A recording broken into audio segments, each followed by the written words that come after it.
नमस्कार, मेरा नाम मनदीप पुनिया है। मैं जेल से बाहर हूं और अभी आज सिंघू बॉर्डर पर आया हूं किसानों के बीच रिपोर्टिंग करने। तो अभी आपके सामने अपनी बात रखना चाह रहा हूं।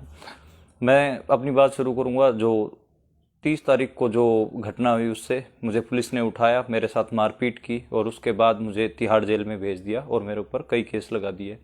तिहाड़ जेल में जब जब पुलिस वाले मुझे मार रहे थे तो बार बार वो एक ही बात कह रहे थे। जब पुलिस वाले मुझे मार रहे थे तो वो बार बार मुझे एक ही बात कह रहे थे कि अब तिहाड़ से रिपोर्टिंग करना, अब तिहाड़ से रिपोर्टिंग करना। तो अब तो मैं उनको कह रहा था कि मेरे घर वालों से मेरी बात करवा दे, तो वो लगातार अब तो घर वालों से तिहाड़ से ही बात करना। तो तिहाड़ में मुझे भेज दिया गया।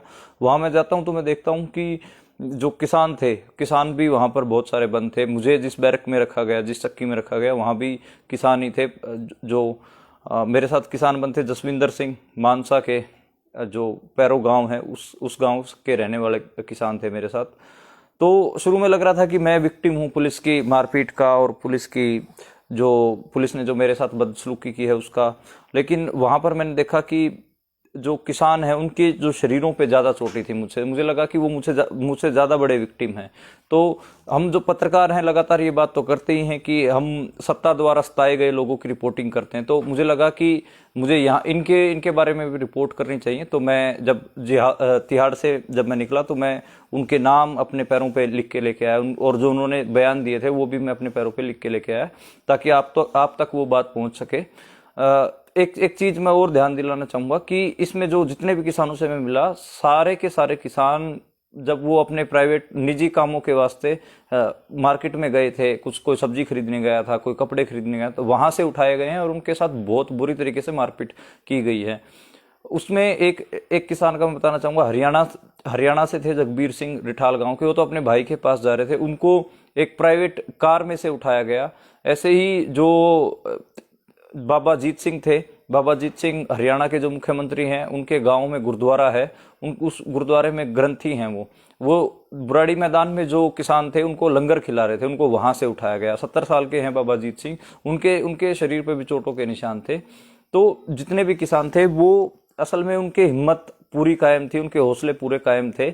लेकिन वो थोड़े से चिंतित थे। उनको पता नहीं था कि उनके ऊपर कौन से केस लगाए हैं और क्यों लगाए हैं, क्योंकि वो सारे बेचारे मतलब अपने निजी कामों के लिए गए हुए थे बाहर।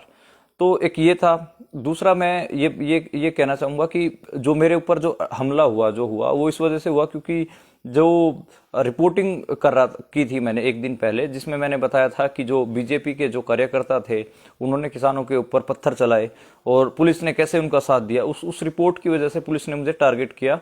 और पुलिस लगातार ये कहते हुए मुझे पीट रही थी कि और करना रिपोर्टिंग, और बताना कि किसानों को कौन पत्थर चला रहा था। तो बिल्कुल टारगेटेड हमला था। लेकिन अभी मैं जितना लोगों ने साथ दिया, पत्रकारों ने साथ दिया और जितने भी किसान थे उन्होंने साथ दिया, उस वजह से अब मैं आप लोगों के बीच में हूं और दोबारा रिपोर्ट कर रहा हूं। रिपोर्टर का काम ग्राउंड जीरो से रिपोर्ट करना होता है, इसलिए आज मैं सिंघू पे आया हूं दोबारा और मेरा उत्साह दुगना है और मैं लगातार ऐसे ही रिपोर्ट करता रहूंगा। और इसमें मैं एक बात ये कहना चाहूंगा कि जिस सेंसिटिविटी से किसान आंदोलन को कवर करने की जरूरत है, रिपोर्ट करने की जरूरत है, उस सेंसिटिविटी से जो छोटे छोटे पत्रकार हैं हमारे जैसे और जो हरियाणा पंजाब के पत्रकार हैं वो बहुत अच्छे से काम कर रहे हैं। नेशनल मीडिया एक तरफ जो गोदी मीडिया है वो किसानों को आतंकवादी और खालिस्तानी बता रहा है, तो दूसरी तरफ पंजाब हरियाणा के पत्रकार और जो जो अल्टरनेटिव मीडिया के पत्रकार हैं वो किसानों के बीच में रह के और किसानों का जो असली पक्ष दिखा रहे हैं। तो एक रिपोर्टर के लिए बहुत जरूरी है। जब मुझे जेल में ले जाया गया तो मैं और भी जो पत्रकार थे जो सही रिपोर्टिंग करने की वजह से जेलों में, उनके बारे में मेरे दिमाग में आया। और जो हाथरस केस में जो रिपोर्टिंग करने गए थे कप्पन सिद्दीकी साहब, उनको गिरफ्तार कर लिया गया था, उनके बारे में भी मेरे दिमाग में आया। 4 महीने से वो जेल में हैं। तो जितने भी पत्रकार हैं और जितने भी एक्टिविस्ट हैं जो जेलों में बंद हैं उनको रिहा किया जाना चाहिए। इसी संयुक्त किसान मोर्चे के स्टेज के पास से ही 2 जो मजदूर कार्यकर्ता थे जो इस किसान आंदोलन में शरीक थे, शामिल थे, उनको भी उठाया गया, शिव कुमार और नवदीप कौर। उन दोनों के लिए भी जो किसान हैं वो आवाज उठा रहे हैं, उनको भी रिहा किया जाना चाहिए।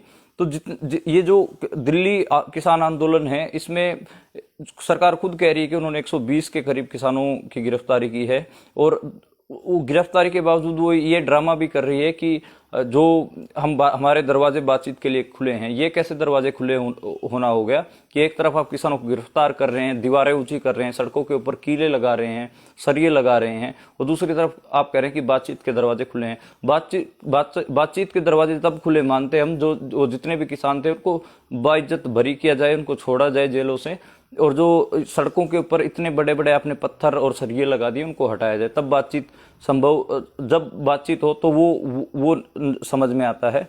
लेकिन सरकार लगातार, जो सत्ता पक्ष है वो लगातार इस तरीके का ड्रामा कर रही है। वो भी हमारा हम जो पत्रकार हैं, ये जो सत्ता जो दोहरा चरित्र है उसको भी हमको लगातार बोलने की जरूरत है और लगातार दिखाने की जरूरत है। मैं बतौर पत्रकार आगे से किसान आंदोलन से रिपोर्ट करता रहूंगा और उसी सेंसिटिविटी से रिपोर्ट करता रहूंगा। धन्यवाद।